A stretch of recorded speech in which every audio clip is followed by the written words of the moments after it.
In September 2025, one of the most cited weight loss studies of the decade got ripped off the internet, not debunked by some guy on YouTube, retracted by the journal that published it.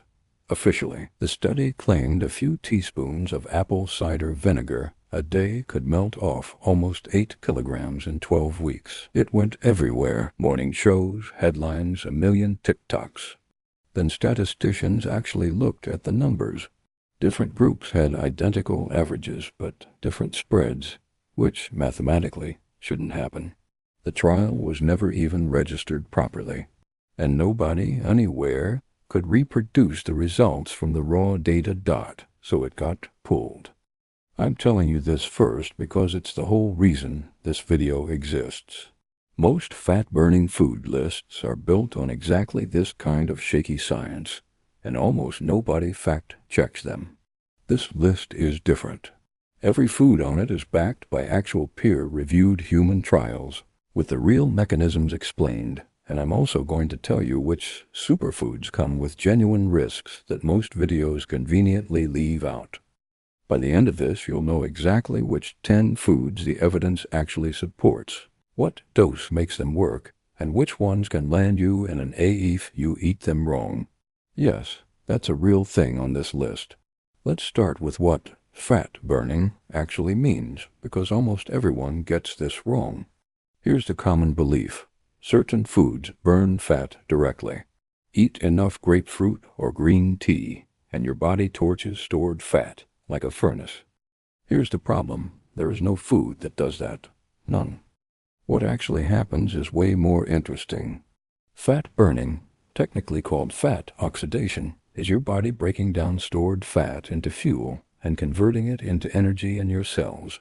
But here's the catch almost nobody mentions. Oxidizing more fat doesn't mean losing more fat. If you're eating as much fat as you're burning, your net body fat doesn't move at all. The only non-negotiable rule of fat loss is a calorie deficit, burning more total energy than you take in. Everything else, including every food on this list, only works by supporting that deficit, not replacing it. So what are these 10 foods actually doing? 4 things. They control appetite through hormones like GLP-1 and PYY. They modestly raise how much energy your body burns at rest. They stabilize blood sugar so insulin, which blocks fat release, stays low. And they help preserve muscle, which is what keeps your metabolism from crashing while you're losing weight. None of that is hype. It's biochemistry, and it's been tested in actual clinical trials, which is more than I can say for apple cider vinegar. Let's get into the list. And we're starting with one that sounds completely harmless, and isn't. Grapefruit has real data behind it. A 12-week trial at the Scripps Clinic split 91 obese patients into 4 groups: placebo, grapefruit capsules, grapefruit juice, and half a fresh grapefruit before each meal. The fresh grapefruit group lost an average of 1.6 kilograms over 12 weeks, significantly more than placebo. Their post-meal insulin levels dropped too, meaning better insulin sensitivity. Grapefruit is mostly water and pectin fiber, so it's low energy density. It fills you up cheap. There's also a compound called naringin, which your gut converts into naringenin. In lab studies, naringenin activates AMPK, think of it as a metabolic on switch, and turns on pathways that suppress fat storage in the liver. Half a fresh grapefruit about 20 minutes before a meal. The whole fruit, pulp and all, not juice, because the pulp is where the fiber lives. Sounds simple, right? Here's the part that should actually worry you. Grapefruit contains compounds called furanocoumarins that permanently disable an enzyme in your gut called CYP3A4. That enzyme is responsible for metabolizing roughly half of all prescription medications. Disable it, and those drugs can build up in your bloodstream to dangerous, sometimes toxic levels. And this isn't a just take your meds a few hours apart problem. Your gut needs up to 72 hours to rebuild that enzyme. There is no safe spacing window. If you're on blood pressure medication, certain statins, or a long list of other common prescriptions, Grapefruit isn't a superfood for you. It's a liability. Check with the pharmacist before making it a daily habit. That's the most dangerous myth on this list. But the most counterintuitive one is coming up next, a fat-burning food that doesn't actually burn fat at all. Here's a twist almost no one talks about. A major systematic review and meta-analysis found that chia seeds, on a standard diet, do not significantly reduce body weight or BMI. So why are they even on this list? Because the same research found something more clinically meaningful. Chia seeds significantly shrink waist circumference and lower CRP, a marker of systemic inflammation, even when the scale doesn't move. That distinction matters. Visceral fat, the fat around your organs, is far more dangerous than the number on the scale, and chia seeds measurably reduce it. Chia seeds form a thick gel when they hit water. They can absorb up to 27 times their dry weight. That gel physically slows digestion, blunts blood sugar spikes, and stretches your stomach just enough to trigger fullness signals to your brain. 1 to 1.5 tablespoons daily, soaked in liquid at a 1:10 ratio for at least 15 minutes before eating. That word soaked is doing a lot of work in that sentence, because here's the warning most superfood content completely skips. Eating dry chia seeds and then drinking water is a documented cause of esophageal obstruction. The seeds expand in your throat before they reach your stomach, forming a gel plug. This has sent people to the emergency room. If you have any history of swallowing difficulty or acid reflux, this isn't a minor footnote, it's a real risk. So, useful for visceral fat and inflammation, not a weight loss food on its own, and genuinely dangerous if you eat it wrong. Now, let's talk about the one almost every fat burner supplement on the market is built around, and the one mistake that cancels out its entire effect. Green tea's effects are some of the best studied on this entire list. A meta-analysis of RCTs found green tea extract led to an average of 1.3 kilograms, more weight loss than placebo over 12 weeks. Separately, pure EGCG green tea's main active compound measurably increased 24-hour resting energy expenditure by about 38 calories a day, with a clear shift toward fat oxidation. EGCG blocks an enzyme called COMT, which normally breaks down norepinephrine. Block that enzyme and norepinephrine sticks around longer, keeping your nervous system signaling fat cells to release stored fatty acids. Add green tea's natural caffeine, and you get a synergy. Caffeine blocks a different enzyme that would otherwise shut the whole signal down early. 300 to 600 milligrams of EGCG daily, roughly 3 to 6 cups of properly brewed green tea. And properly brewed is the detail that makes or breaks this. Water at 80 degrees Celsius, steeped 2 to 3 minutes. Boiling water destroys the catechins. Cold brewing extracts almost none of the EGCG you actually need. It pulls out a different compound entirely. Good for other things, but not for this. Here's the mistake that quietly undoes the entire benefit. Adding honey or milk. 1 tablespoon of honey adds 64 calories more than the 38-calorie boost EGCG just gave you. And milk proteins literally bind to catechins in your gut, blocking absorption. You're not enhancing your tea, you're canceling it. Green tea earns its reputation, but it has a literal competitor in the spice rack, one that works through your nervous system in a completely different way. A meta-analysis of 13 placebo-controlled trials found capsaicin supplementation raised resting metabolic rate by about 34 calories a day and significantly increased fat oxidation. In a separate trial, just under a gram of red pepper before a meal cut subsequent calorie intake by 10 to 16% at a buffet. Capsaicin activates a receptor called TRPV1 in your gut, the same one responsible for that heat sensation. That triggers your nervous system to release catecholamines, which switch on a protein in brown fat called UC1. UC1 UT1 literally uncouples your mitochondria from making ATP and dumps that energy out as heat instead. You're generating warmth from stored energy on purpose. 1 to 2 grams of cayenne daily, or a standardized capsule if you can't handle the heat. Pair it with a healthy fat like olive oil. Capsaicin is fat-soluble, so it absorbs better that way. But here's what most spice-up your metabolism content won't tell you.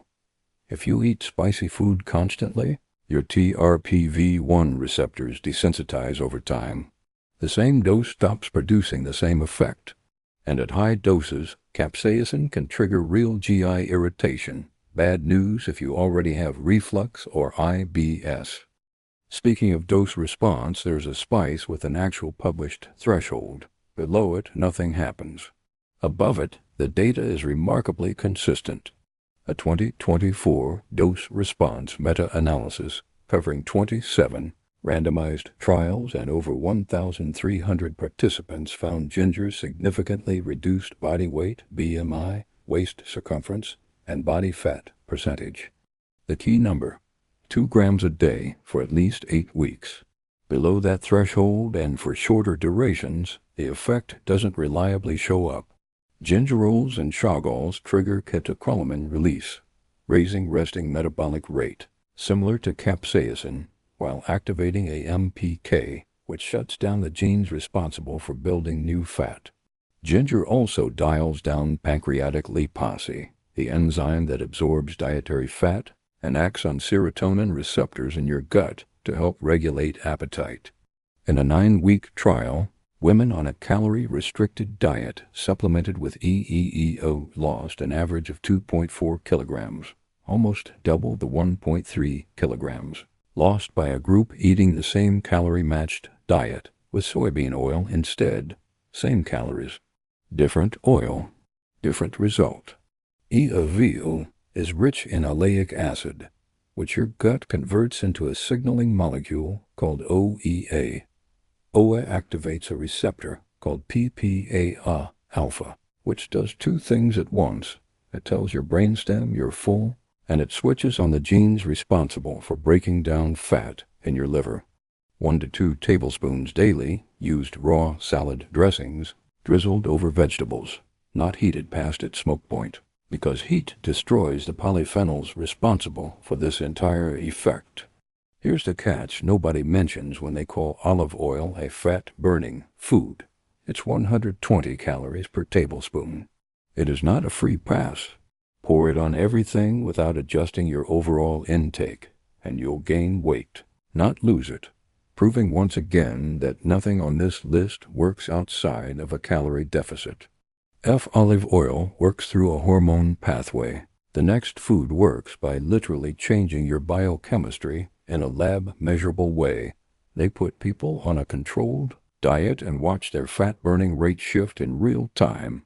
In a randomized, double-blind crossover trial, 27 men ate a controlled high-fat diet with either 600 grams of blackberries a day or a calorie-matched control for a week. The blackberry group showed a significant drop in their 24-hour respiratory quotient, a direct and measurable sign their bodies shifted toward burning more fat.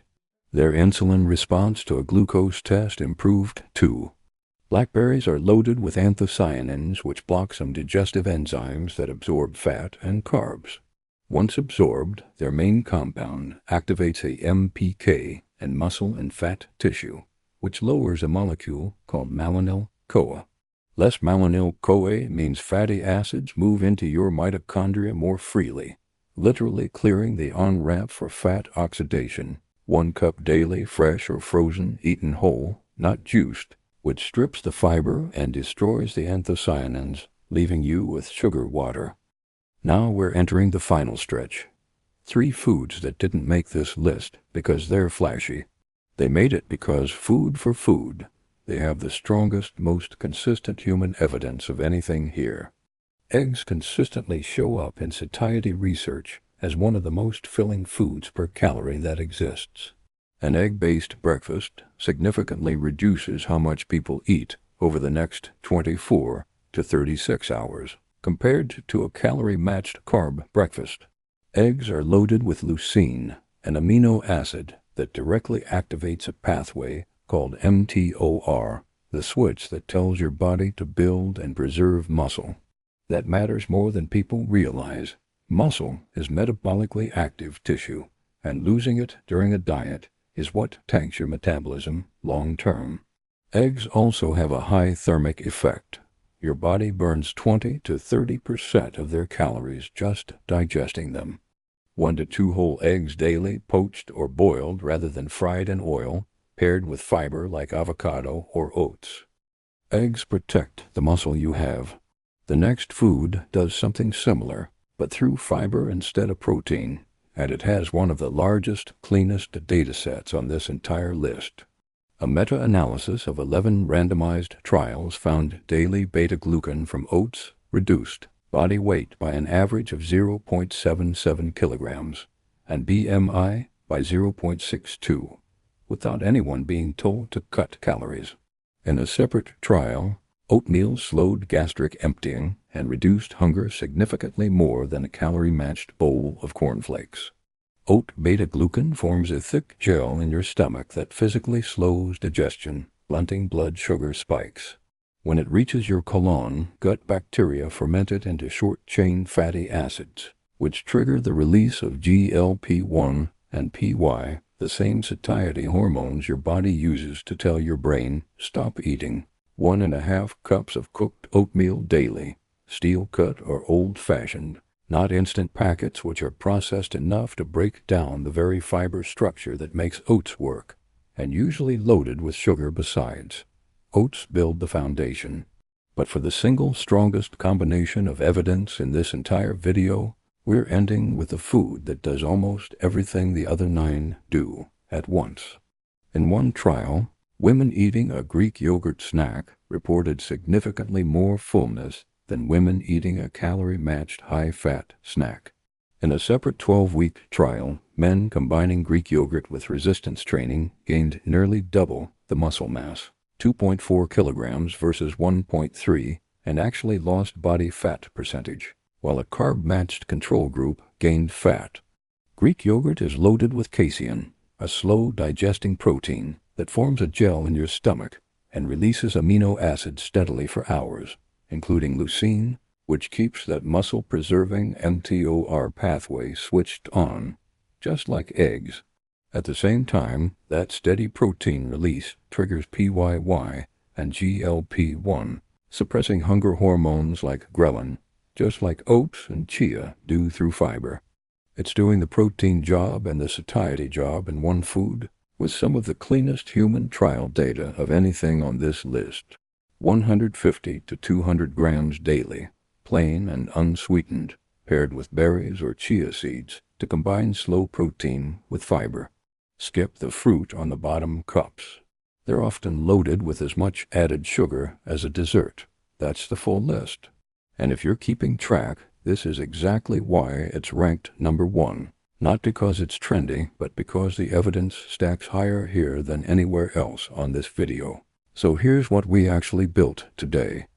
We started by exposing the apple cider vinegar retraction, proof that most fat-burning food content is built on sand.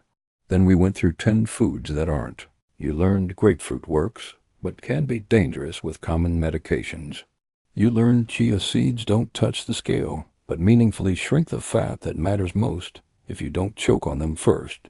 You learned green tea and capsaicin and ginger all work through your nervous system, with exact doses and exact mistakes that cancel them out. You learned why olive oil and blackberries shift your body's fuel source at a measurable level. And you learned that eggs, oats, and Greek yogurt, the least exotic foods on this entire list, have the strongest science behind them of anything here. Remember the problem we opened with. A viral study told you a few spoonfuls of vinegar could melt off 8 kilograms. It was fake. What we just walked through isn't. It's slower, it's less exciting, and it's actually backed by the kind of research that survives a statistician's second look. None of these 10 foods burn fat on their own. None of them ever will. What they do is something better. They make the calorie deficit easier to sustain, your hunger easier to manage, and your muscle easier to keep. That's not as catchy as fat-burning superfood, but it's the version that's actually true. If you want to put this into practice, just remember the foundation underneath all 10: protein, fiber, and water, the actual triad that every dietitian and obesity researcher agrees on. No retraction required.